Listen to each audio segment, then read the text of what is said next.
He was a ruthless demon king hellbent on destroying all of humanity, but a human baby ends up changing his heart and he decides to adopt him and live his life as an ordinary loser in the human world. The story starts in a remote village on the continent, where the young Alicia lives with her dad. She is full of excitement and curiosity about everything. And when she notices the map of the world has blurred out everything apart from Edthea, she asks her dad about it, who decides to drop the lore of their world on her. The continent of Edthea is home to 5 humanoid races, including regular humans, ogres, the sea people called Slatin, a race of barbarians called Venti, and the elves with dog-like noses called Haydn. Out of these 5 races, the Haydn people are known for their forging and smithing skills, and only their royal family knows the secrets of turning a rare mineral called arcanite into weapons.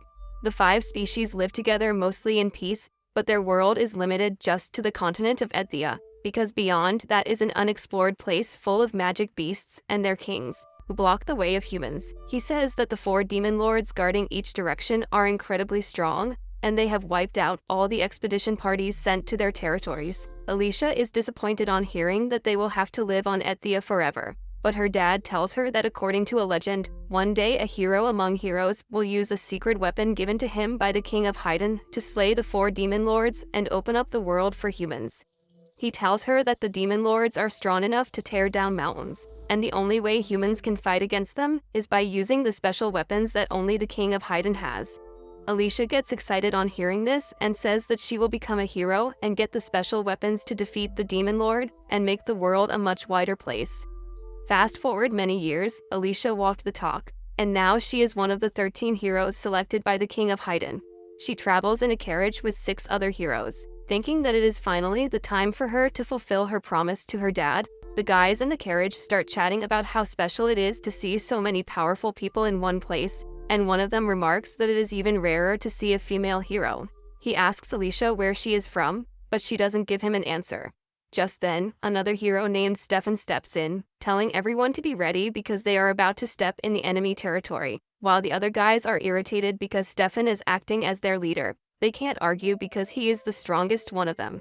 Stefan then casually winks at Alicia because he did that just to save her from the awkward small talk, but she is not really interested in him either. Just then, the carriage abruptly stops and the driver tells the heroes that the road ahead is not suitable for driving. Stefan says that he was expecting this, and they will have to travel on foot from here on. Suddenly, a magic beast comes there and swoops the driver away, forcing everyone into action. There are more magic beasts around, and they take away the second driver and begin snacking on the horses. The heroes come out of their carriages and Stefan directs them to take position so that they can head to the summit and face the demon lord without any casualties.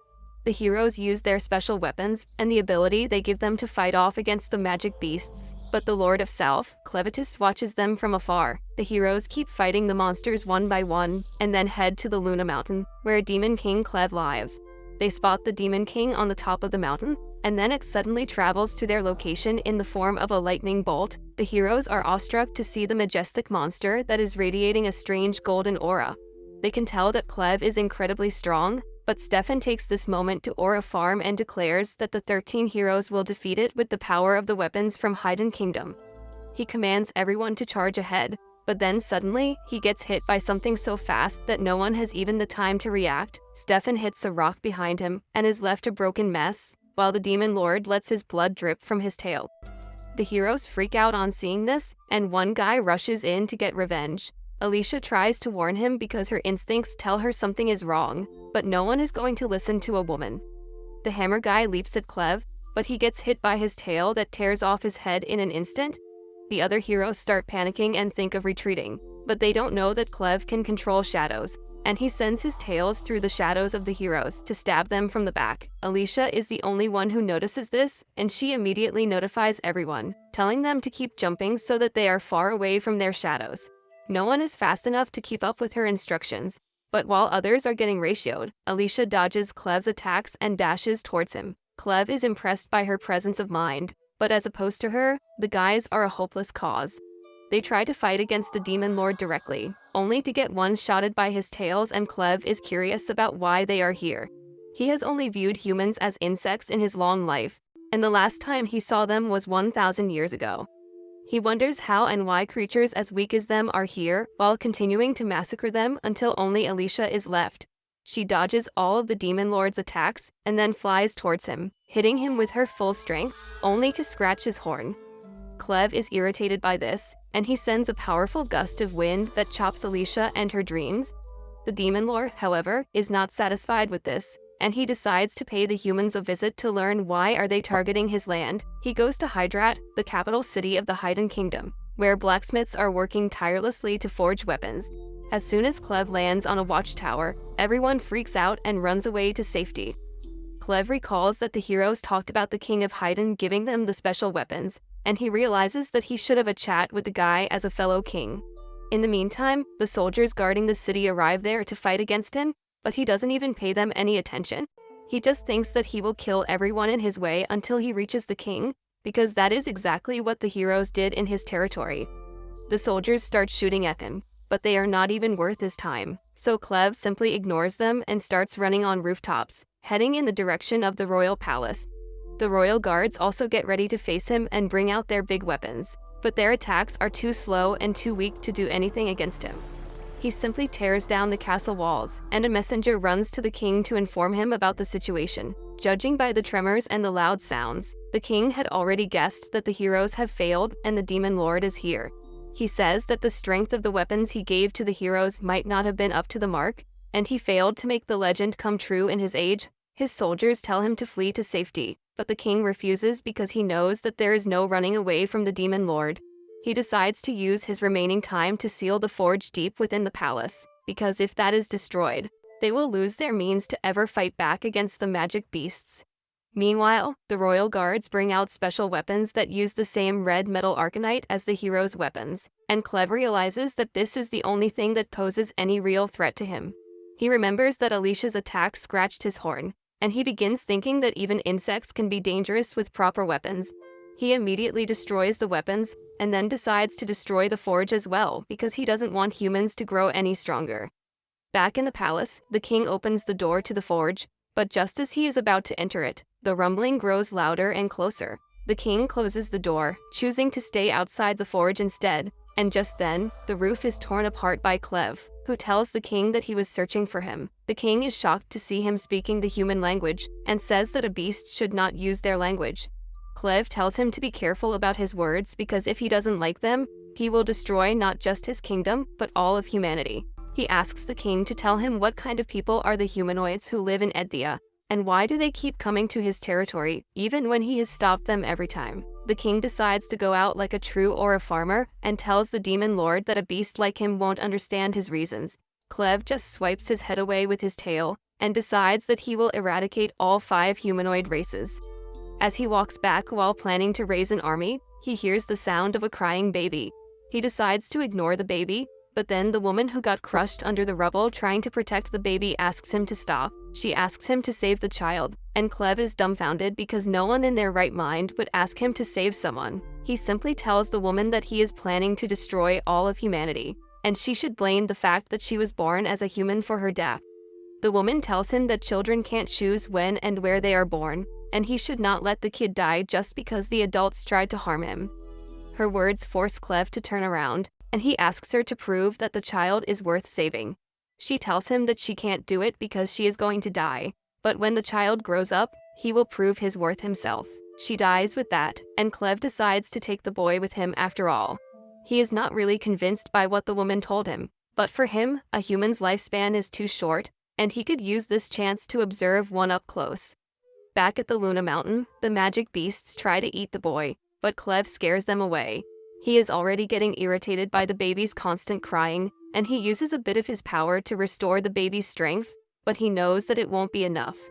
He doesn't know the first thing about humans and throws the baby into a pile of poop-eating bugs when he soils himself. The baby starts crying even harder at this, and Cleve feels like he made the worst mistake of his life in bringing him here. However, as the king of magic beasts, he can't go back on his decisions just because he is inconvenienced. He plans to watch over the kid, then decide if the humanoids are worth saving, and the most important for the baby to grow up well is a mother. Soon, Alicia wakes up from a nightmare about her father being killed by a menacing knight, and she is not even sure where she is right now. As soon as she hears Cleve's voice, she turns around and tries to draw her sword, but he tells her that he threw the sword as well as her companions to the bottom of the valley. He says that she was the only one useful among them, so he revived her body using his dark mana. Alicia can't understand what he means by that. Suddenly, she notices that her leg that was torn off is attached to her body again, and she realizes that she died, and now she is just a zombie running on the Demon King's magic. She is utterly confused by that, but then Clave tells her to get to work and show him her mommy milkers. Alicia freaks out because she didn't expect even the Demon Lord to be a gooner, but he tells her to stop stalling because the baby is hungry. When she doesn't obey, Cleve uses his power to control her body against her will, and he makes Alicia strip, only to find that she can't produce milk because she is a virgin. Alicia lashes out at Cleve for not knowing even this, but he calls her a useless instead. She is flustered by this and demands him to kill her rather than humiliating her like this, but Cleve pins her to the ground, telling her that as long as his power flows through her body, she can't be killed. The baby suddenly starts crying, and Cleve says that he can't do anything about its hunger even with his power. Alicia asks him why the hell does he have a Haidnian baby with him, and he tells her that he wants to see the child grow up and judge humanity based on him. He tells Alicia that she is going to give all the information he needs about raising a kid, and the first thing he asks her is how to feed the baby.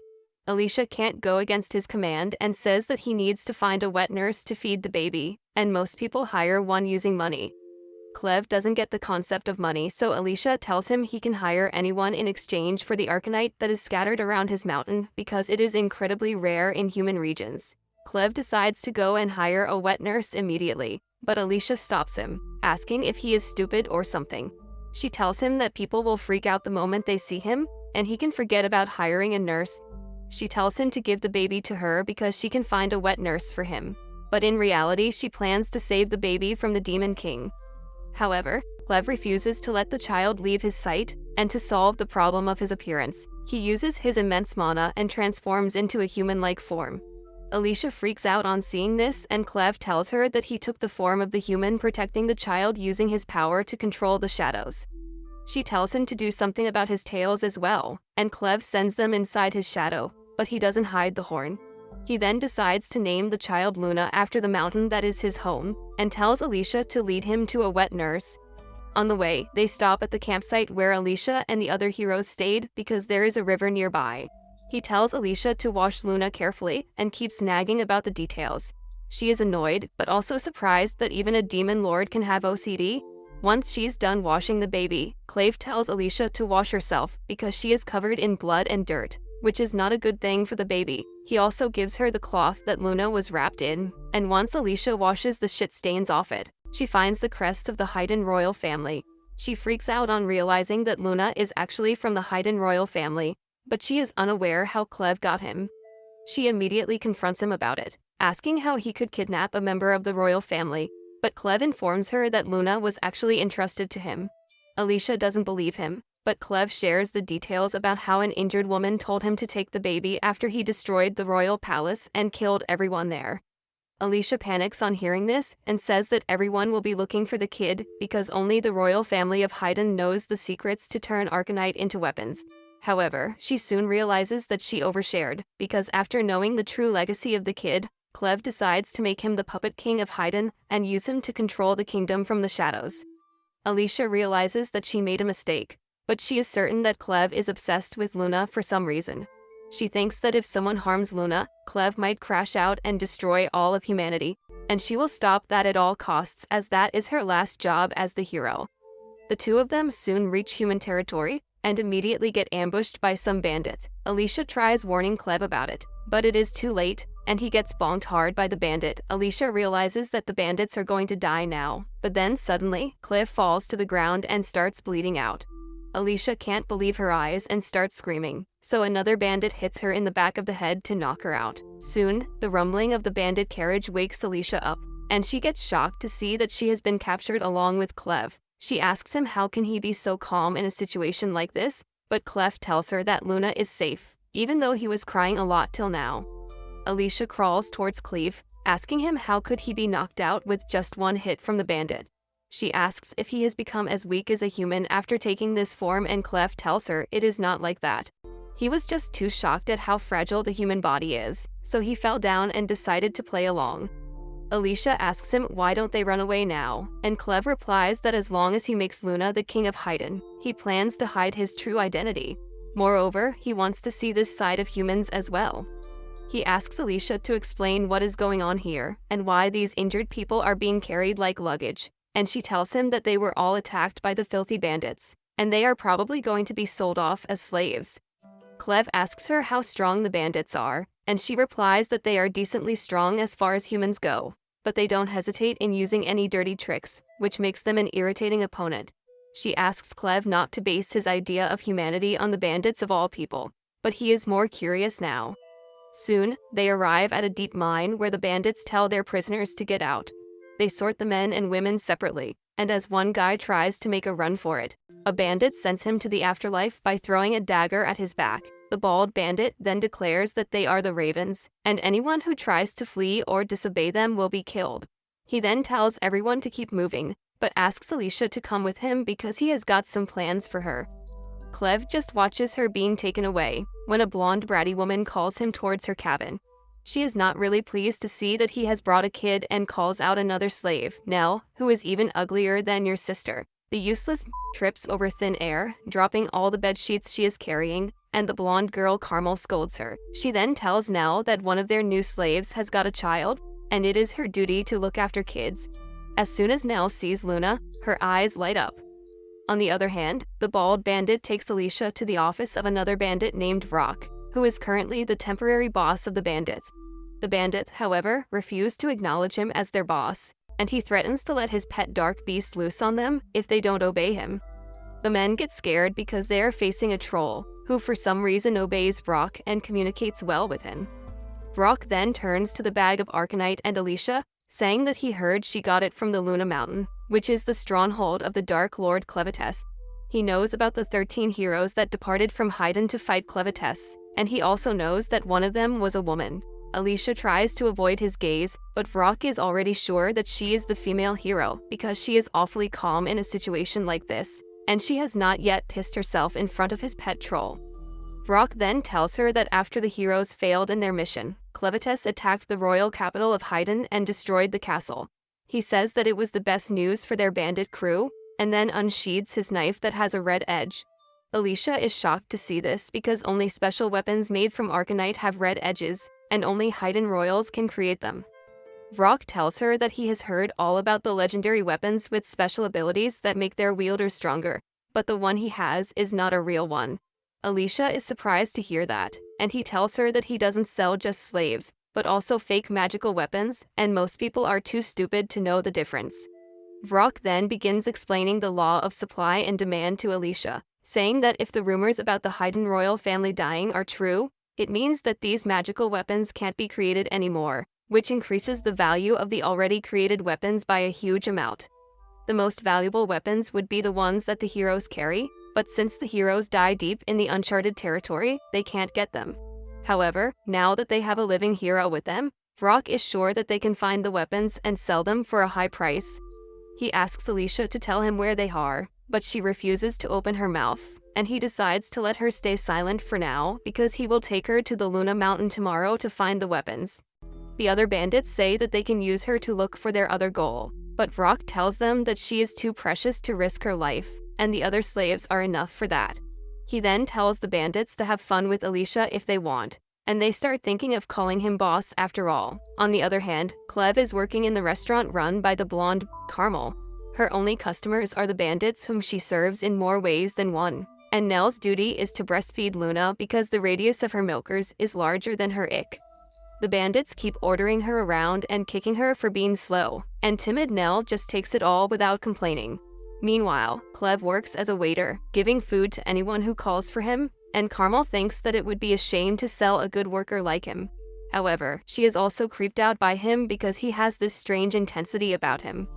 Just then, a guy trips Nell while she is carrying some rum bottles, causing the bottles to fall and break. He accuses her of being clumsy and breaking the bottles and drags her outside along with his friend, saying that she needs to be punished again. Clev just watches this happen curiously as some bandits laugh at the taste of the weirdos who took Nell outside. The sick perverts spank Nell till she is crying, and then tell her not to spill booze again, and she wipes her tears because she needs to hurry and take care of the baby. Meanwhile, the two weirdos keep mocking her for being so stupid when they start feeling dizzy out of nowhere. The very next moment, they cough out blood, fall dead on the ground, and are absorbed by Clev's shadows. Soon, Nell also comes out, and Cleve tells her that he wants to talk to her. As she breastfeeds Luna, Cleve asks Nell to tell him how exactly is she related to the bandits. She begins telling him that she was born in the bandit crew and never knew anything about her dad. She had a mom, though, whom the bandits often hurt and punished. Nell could not understand what was happening because she was born dumb. But once she turned 12, her mother disappeared. Nell didn't know if her mother died or ran away. But then one day, a bandit came to her and started her for no reason. It was then that she realized that her mother was protecting her. They began treating her like cattle. But when Carmen opened her restaurant and brothel, things became a little better. She taught Nell about how to handle men so that they get satisfied quickly and leave her alone, and even though it wasn't much, it helped her. Nell says that now she produces a lot of milk to feed babies, and Cleve recalls that only women who have given birth can produce milk. He asks her where her baby is, and Nell gets gloomy, saying that it was born dead. She says that she blamed herself and wanted so that she could meet her baby on the other side. But when she woke up, she found a baby she didn't know drinking her milk to survive. That sight warmed her heart, and she decided to live a little longer. She tells Cleve that she had 2 more stillborn kids after that, but she stayed here because there were other children who always needed her. She says that she just wants these kids to be happy because she could never see her own, and Cleve tells her that he has heard enough. He thanks her for revealing her story and then asks her to come with him. Nell is confused by what he means, and Cleve tells her to become Luna's wet nurse. He says that he doesn't trust humans, but he thinks he can trust her, and more than that, Luna seems to like her. He again asks her if she will come with him or stay here and be a slave to the filthy bandits. Nell sincerely thanks him for the offer, but says that he can't help her because he himself is a slave, and she will have to care for more babies in the future. On the other hand, Alicia is being taken to a room by the 2 bandits, who tell her to move fast. They warn her not to even think about jumping off the bridge, because she will hit the walls and die before reaching the water. Just then, she sees a guy with a rope tied around him getting ready to jump into the lake, and the bandits mock him for being hopelessly stupid. Alicia is curious about this, and luckily the bandits like to talk. They tell her that she must have heard the stories of the Hero Cord War, and everything suddenly becomes clear to her. She has heard that Hero Cord War visited an Arcanite mine before his death and lost his weapon there. Just then, the man at the bottom takes a hook and jumps into the lake, asking the bandits to keep their promise and free him and his wife if he succeeds in finding the weapon.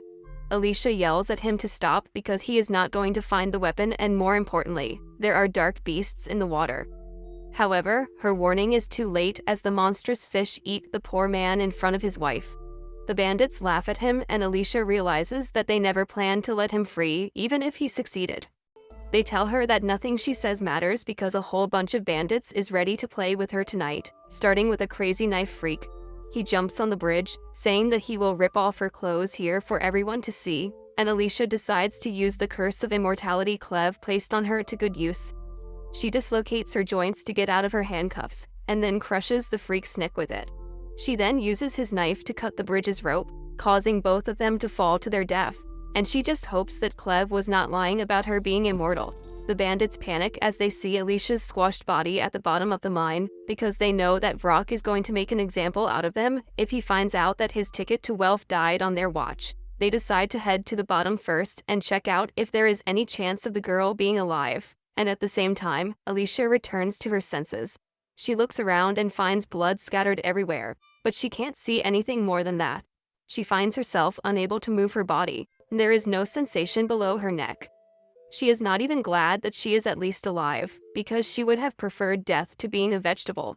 She tries to force her body to move before the bandits arrive, and suddenly, her blood starts moving up in the air, taking the shape of a mini Cleve, who tells her that she has lost too much blood to do anything. Alicia is shocked to see him and asks why the hell does he look like a puppy. Cleve replies that his size and form depends on the amount of the magic power, and his current size reflects the amount of magic he put inside her body to keep her alive. He explains that if she loses all this energy, she will die, but as long as he thinks she is valuable, he will keep pumping more magic into her so that she can live. Alicia asks him why isn't he giving her some magic and restoring his body, and then wonders if he has decided that she is worthless. However, Cleve says that he just wants to ask her a question before anything. He tells Alicia that he found the perfect wet nurse for Luna, and tells her about Nell. Despite being a demon lord who hates humanity, Cleve feels that Nell is treated really badly, and she would gladly jump on the offer to work for him. He is confused about why she refused the offer without even considering it, and asks Alicia to give him some input as a human. Alicia tells him that Nell must have turned him down because she thought he is a kid and a slave who has no real power. The bandits don't let anyone leave once they capture them, and Nell doesn't think she can ever get away from them. Cleve now understands Nell's reasoning, and he asks Alicia what he should do in this case. She immediately suggests that the easiest way to solve his problems is to crush the bandits, because once Nell sees that no one is going to come after her, she will agree to his deal. She pushes Cleve to do it quickly, saying that he should have no problem because he is way too overpowered. However, Cleve refuses to act out so violently because he doesn't want to reveal that he has left the mountain. He wants to keep his identity a secret, but he still wants the bandits to be gone, so he suddenly has an idea and tells Alicia to defeat them on his behalf. Alicia is shocked to hear that, but Cleve thinks that since she is the hero, no one will be surprised if she destroys a bandit group or two. Alicia tries telling him that it is not how things work, but Cleve doesn't listen to her and shoves all the blood into her throat, along with some of his magic. Alicia screams in pain as the magic begins to repair her body, and soon the bandits arrive there. They are shocked to see Alicia standing on her feet, but more than that, they are shocked by her bizarre dance moves. After hitting a routine that could have won her the Olympic gold for breakdancing, Alicia lets out a powerful scream, scaring the bandits out of their wits. While she is still trying to cope with the pain of having her bones reconnected, the bandits begin seeing her as some kind of monster. Despite being scared shitless, they decide to fight and capture Alicia, because they just need to keep her alive till they learn the location of the 13 weapons. Their leaders tell the rest of the bandits to cut off Alicia's arms if they have to, because they need to capture her anyhow. One of the overeager bandits dashes towards her, thinking that she must be weak because she is a woman, but Alicia is ready to show them who they are messing with. She stays still as the bandit attacks her left hand, taking the hit from his sword on purpose. His sword gets stuck in her arm, and then Alicia punches him away. The bandit's eye patch also flies away, and she decides to steal it along with his sword. She wears the eye patch, asking Cleve if she just needs to kill these bastards, because that will be pretty easy. Meanwhile, Cleve is busy taking Luna back to his cradle. He assures the baby that Alicia will be safe because she was the first human to ever put a scratch on his horn. He decides to convince Nell to join him in the time Alicia deals with the bandits, and at the same time, Mel reaches the bar too, where Carmel is waiting for her. She scolds her for taking too long to satisfy the two men, but Nell tells her that she was feeding the baby. Carmel calms down a bit on hearing that and tells her to get back to the cleaning, but then notices that Nell is in an awfully good mood. Carmel asks her if anything good happened earlier, but Nell just asks her to tell her about the outside world in return.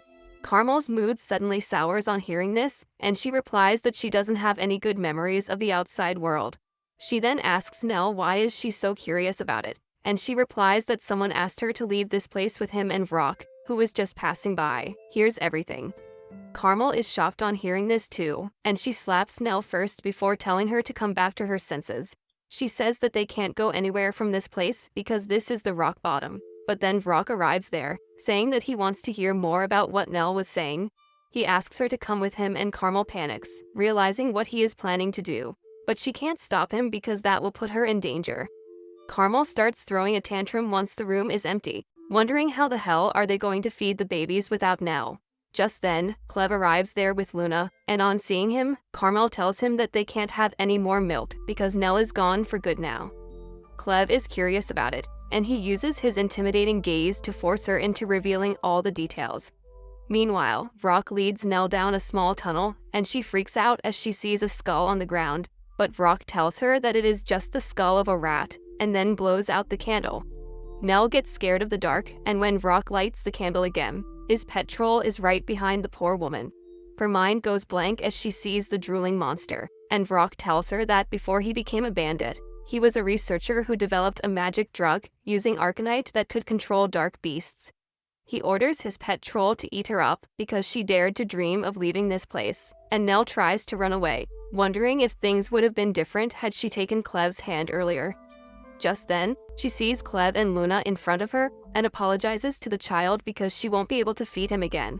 Cleve can just watch as the troll devours Nell whole and Luna starts crying. Cleve tells her that there is no need to cry because eating and being eaten is the cycle of life. He thinks that he is the only one at fault for not arriving here on time and letting Nell die, but then decides to move over to the more important issues. He turns to the enslaved troll, asking why is it being commanded by a mere human. Vrock is quite surprised at how the kid is talking so confidently to his pet troll, but he thinks it doesn't matter. He orders the troll to eat him up, but to his shock, the troll is frozen stiff from fear. It suddenly starts stomping on the ground and pukes the injured Nell out because of its panic attack, and Cleve realizes that the woman is barely alive. He immediately uses his powers to neutralize the troll's stomach acid, and then places Luna next to Nell. He tells Luna to comfort the dying Nell, because only a baby can do that. Luna doesn't even seem to understand what he means, but Cleve sends them away to a safe place. Meanwhile, Vrock is trying to learn what is wrong with the troll and how could he be afraid of a mere boy. When he turns around, he is shocked to see Nell missing, but Cleve is still there, staring intently at him. Vrock accuses him of being a magic user, but Cleve doesn't even know what he is talking about. Vrock declares that no young magician can defeat a veteran like him because it was his generation that laid down the foundation of magic. He decides to show Cleve his real abilities and pulls out a test tube containing a red powder. He says that he created this powder using arcanite, various medicinal herbs and powder of fly maggots, that allows him to control female trolls at will. He puts a bit of the powder in the lantern, creating a thick red smoke that immediately wipes out the troll's fear and forces it to attack Cleve, who also feels taken aback by the strange smoke. He tries to fight back, but the troll is faster and stronger than his human body. It punches him to the ground, and as Cleve bounces back up, he curses Alicia for not telling him about the technology called magic that humans use.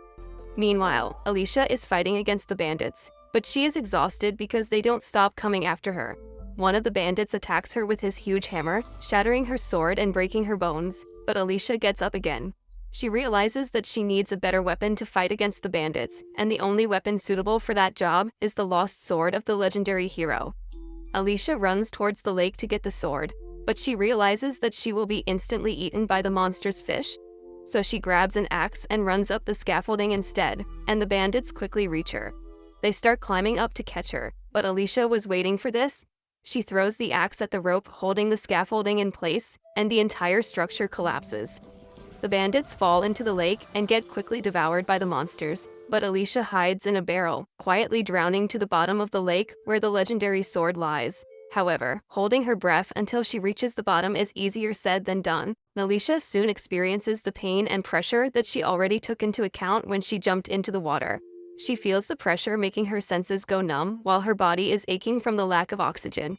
She knows that she won't die even if she suffocates here, but it takes a lot of effort to stop her body from reacting instinctively and trying to reach the surface. After a few minutes, she finally hits the ground and rolls out of the barrel.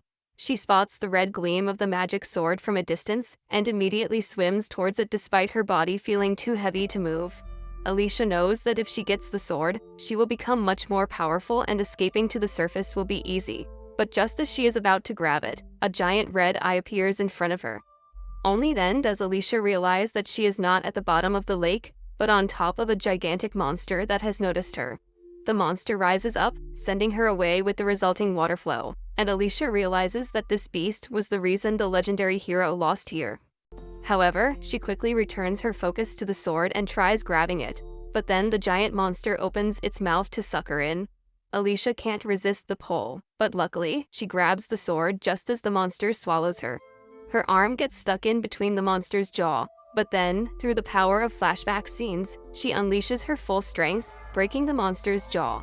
After getting freed, she stares at the monster's eye while she brings out the power of the magic sword. She then quickly swings the sword and uses its ability to manipulate water to propel herself ahead at great speed. The giant monster gives chase and Alicia still finds it hard to believe that something bigger than your mama exists. She thinks that it must be one of the ancient ones, who are dark beasts that have lived for thousands of years. They usually lie dormant in inaccessible parts of the continent. but this one was awakened from its sleep when humans formed an arcanite mine here. While thinking this, she reaches close to the surface, but the smaller monsters there notice her too. Alicia realizes that she needs to get oxygen to have any chance of victory, but the monster fishes are right on top of her. She propels herself using a sword swing, and then slices through a monster before jumping out of the water. The bandits are astonished to see her alive, but as Alicia is trying to catch her breath, the gigantic monster comes out of the water too. The bandits lose their minds on seeing it, and then the monster starts attacking everyone with its tentacles. Alicia can only dodge and retreat because her attacks are only skin deep against the giant monster. She realizes that a single hero can't fight against an ancient one, but luckily, it kills and eats all the bandits. Whatever is left becomes a treat for the monster fish, and Alicia thinks that her job is now done.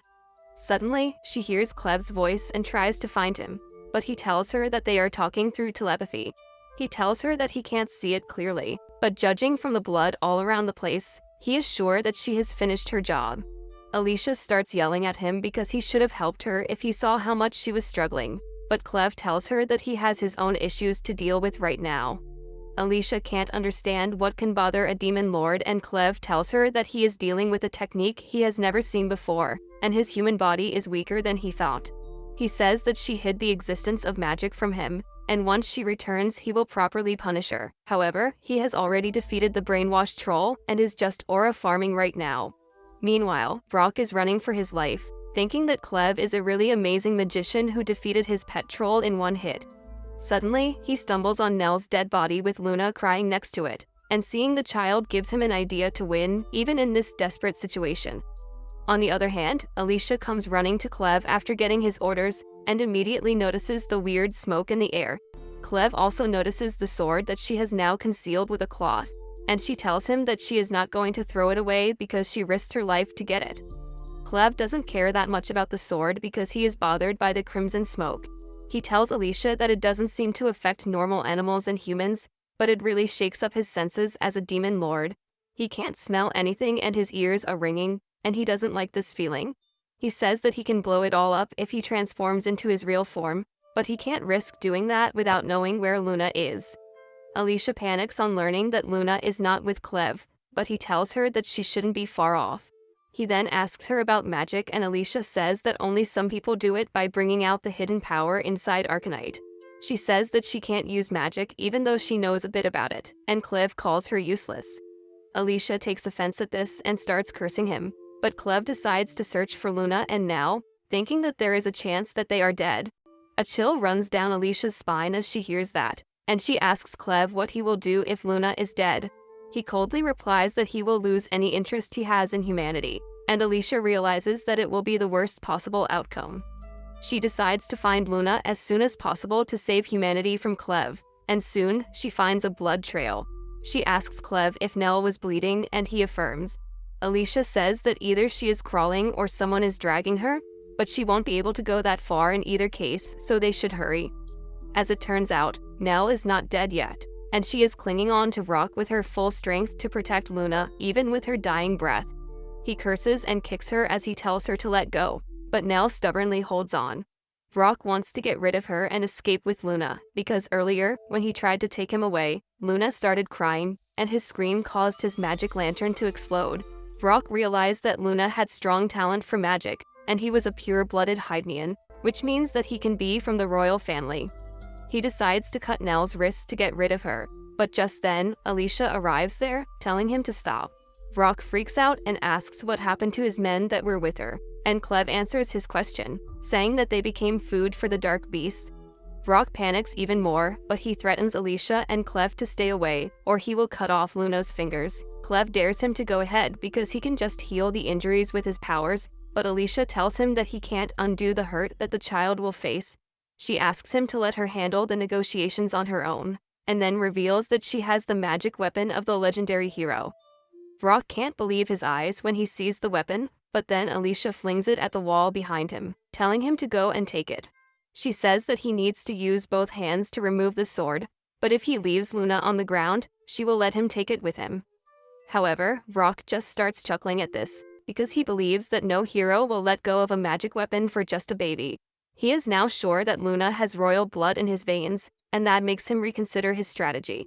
He tells Alicia to reveal the location of the 13 weapons that belong to her and her companions if she wants the baby, and Clave tells her to reveal the location because they are just weapons. Alicia tells him that the weapons are at the bottom of the valley under the Luna Mountains, but he has to go there himself to get them. Vrock laughs, saying that he can totally get those weapons by himself because he knows more than one kind of magic. He suddenly releases a black powder in the air and then gently hits Luna, making him cry to instinctively activate his magic powers. Thanks to Luna's powers, the black powder triggers Vrock's invisibility spell, making him vanish without a trace. He begins walking away, confident that Alicia and Cleve can't see him at all. But then suddenly, Alicia pops up in front of him and slices him in half. Vrock can't understand how she found him, and she tells him that even when he turned invisible and reduced the voice coming from himself, she could hear Luna crying. In the meantime, Cleve takes Luna back and dusts the invisibility powder off his body. Alicia decides to let Brock's dead body stay invisible, and then realizes that Luna survived only because Nell protected her so desperately. She asks Cleve if he can't save her, and he replies that he can only control one zombie puppet at a time, and Nell has lost too much of her body to regenerate with his power. He says that they need to get those parts from somewhere else, but it will be easier if they let her die. Alicia snaps on hearing that, asking how he can leave the woman who saved his kid to die. She says that if she was a mother, she would definitely trust her child with someone like her, and Cleve decides to save Nell on hearing her arguments. However, he tells Alicia that she will have to die while he saves her, because he needs all the mana he has put into her body. Alicia tells him that she doesn't care about dying for the sake of others because she is a hero, and Cleve immediately unalives her. Soon after that, Nell wakes up, surprised that she is still alive. But what is even more shocking is that her body has been completely remodeled by Cleve while he was healing her. Nell asks him if he saved her, and he affirms, saying that she should thank the hero for that. He says that it took quite some time to heal Nell and Alicia's body started rotting in the meantime. But now that he has put his mana back inside her, she will wake up any moment. A few seconds later, Alicia wakes up with her breakdance routine, and the first thing she looks for is her sword. Cleve tells Nell that she has been reborn, and now her name is Nellaru. He hands Luna to her, saying that from now on, she will come with them, and Nell is more than happy to accept his offer this time. But that's where this video ends. Remember to like and subscribe to the channel. Thanks for watching, and I'll see you next time.